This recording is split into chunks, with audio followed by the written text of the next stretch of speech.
பெண்ணின் நிறைவென்ன செய்யும் என்னை கத்தி இல்லாமல் கொய்யும்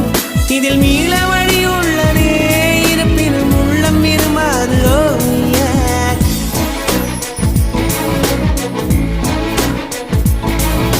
விழிகளின் அருகினில் வானம் வெகு தொலைவினில் தூக்கம் இது 5 புலன்களின் ஏக்கம் என் முதல் அனுபவம்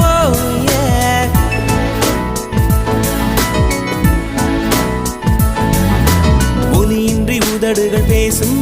பெரும் புயலென வெளிவரும் சுவாசம் ஒரு சுவடின்றி நடந்திடும் பாதம் இது அதிசயம்